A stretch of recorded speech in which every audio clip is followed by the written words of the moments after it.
पिछले साल एक फिल्म आई थी। फिल्म का नाम था द डिसिडेंट। यह फिल्म दुनिया के बहुचर्चित पत्रकार जमाल खशोगी की बायोग्राफी थी।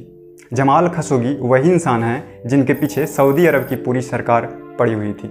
आप सोच रहे होंगे कि ये बातें मैं क्यों बता रहा हूँ। अब ये बातें मैं आपको इसलिए बता रहा हूँ क्योंकि एक्चुअली इसी कहानी से आपको पता चलेगा कि आने वाले दिनों में पेगासस कितनी खतरनाक होने वाली है।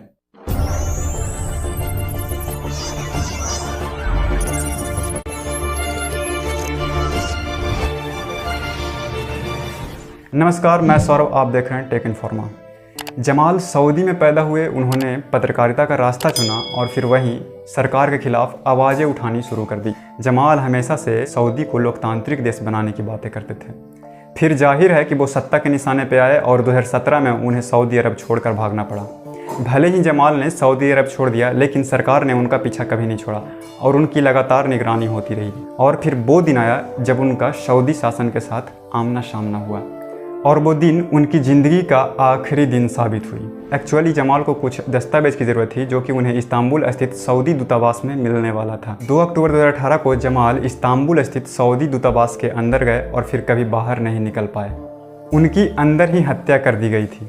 जब इस हत्या की जाँच हुई तो जाँच में पता चला कि इस हत्या का आदेश सऊदी के प्रिंस मोहम्मद बिन सलमान ने दिया था। अब एक दूसरा चैप्टर खोलते हैं। दुनिया के सबसे अमीर शख्स हैं जेफ बेजोस, अमेजॉन के फाउंडर। बेजोस का एक और भी परिचय है, वो अमेरिका के प्रसिद्ध अखबार वाशिंगटन पोस्ट के मालिक भी हैं। जमाल खशोगी इस अखबार के लिए भी काम करते थे और यही कारण था कि जेफ बेजोस और उनकी अखबार ने प्रिंस सलमान के खिलाफ मोर्चा खोल दिया।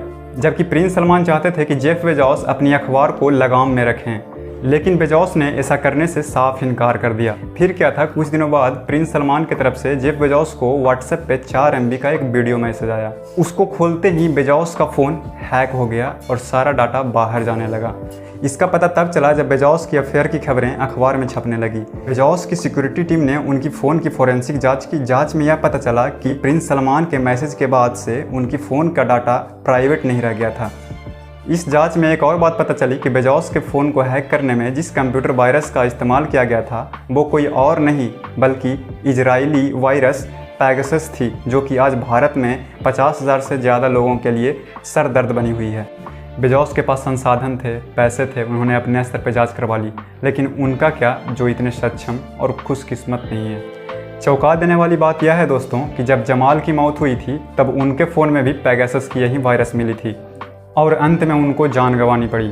जानकारों की माने तो सऊदी सरकार पेगासस का इस्तेमाल अपने विरोधियों को काबू में रखने के लिए करती है। पेगासस की यह बात हम आज क्यों बता रहे हैं? दरअसल पेगासस का जीन एक बार फिर से बोतल से बाहर निकल आया है प्रोजेक्ट पेगासस के रूप में। अमेरिका और यूके के रिसर्च में पता चला है कि दुनिया के 50,000 से भी अधिक मोबाइल नंबर हैं जो इसके चपेट में आए हैं और भारत में इसकी संख्या सबसे ज़्यादा है। जिन लोगों के मोबाइल नंबर इस लिस्ट में शामिल थे उनमें बड़े बड़े अधिकारी, पत्रकारों, जजों और बड़े बड़े नेताओं के मोबाइल नंबर्स थे। प्रशांत किशोर, अभिषेक बनर्जी, राहुल गांधी जैसे बड़े बड़े नेताओं के नंबर इस लिस्ट में शामिल हैं। पेगासस को अब तक का सबसे शक्तिशाली वायरस बताया जाता है। ये एक हैकिंग सॉफ्टवेयर है। जब ये एक बार आपके फ़ोन में दाखिल हो गया फिर आपका फ़ोन आपका नहीं रह जाता। आप कहाँ जाते हैं, कब, किससे क्या बात करते हैं, सारी जानकारी हैकर के पास पहुँचती है। अगर हैकर चाहे तो आपके फ़ोन का माइक्रोफोन और कैमरा ऑन कर सकता है बिना आपकी जानकारी के। मान लीजिए कि आपका फ़ोन लॉक है, फिर भी कहीं दूर बैठा हुआ इंसान आपका सारा बात सुन रहा है। 2016 तक पेगासस वायरस भेजने के लिए लिंक या मैसेज भेजा जाता था।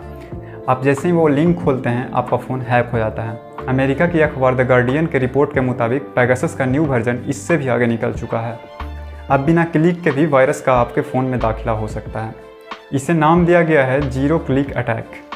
अगर आप सोच रहे हैं कि यह वायरस सिर्फ एंड्रॉयड स्मार्टफोन पे अटैक करती है, आईफोन इससे पूरी तरह से वंचित है, तो आप बिल्कुल गलत सोच रहे हैं। अमेरिकी अखबार वाशिंगटन पोस्ट ने एक चौंकाने वाला खुलासा किया है कि हैक होने वाले फ़ोन्स में आईफोन्स की संख्या भी बहुत सारे थे। आईफोन वही प्रोडक्ट है जो जानी जाती है अपनी प्राइवेसी के लिए और दावा करती है कि वो सबसे ज़्यादा सिक्योर है। लेकिन पेगासस ने यह दिखा दिया कि पेगासस वायरस के सामने आईफोन की कोई बिसात नहीं है। कहा जा रहा है कि आने वाले कुछ दिनों में और भी हैरत अंगेज रिपोर्ट्स आ सकती है, उन पे हमारी नज़र बनी रहेगी। हमारी रिसर्च अगर आपको अच्छी लगी तो चैनल को सब्सक्राइब कर दीजिए, साथ ही वीडियो को लाइक कर दीजिए और